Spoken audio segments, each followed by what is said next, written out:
আসসালামু আলাইকুম, রিয়াজ টেক মাস্টারে আপনাদেরকে স্বাগতম।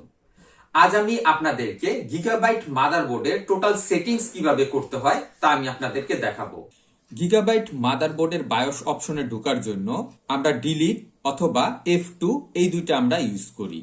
ডিলিট অথবা F2 প্রেস করে মাদারবোর্ডে বায়োসে ঢোকার পরে আমরা এরকম একটা ভিউ দেখতে পাই। বায়োসে ঢোকার পরে প্রথমেই আমরা MIT নামে একটি মেনুতে থাকি। প্রথমেই আমরা যদি MIT কারেন্ট স্ট্যাটাসে চলে যাই, এখানে আমার কম্পিউটারের যে প্রসেসরটি আছে সেই প্রসেসরটি সম্পর্কে টোটাল একটি ধারণা আমরা এখানে পেয়ে যাব। নিচের যে মেনুগুলি আছে এই মেনুগুলির ভিতরেও আমরা যদি ঢুকে পড়ি তাহলে প্রত্যেকটি হার্ডওয়্যার সম্পর্কে আমরা ধারণা পাবো। যেমন এখানে আমার মেমোরির ফ্রিকোয়েন্সি কত আছে তা আমি এখান থেকে দেখতে পারবো।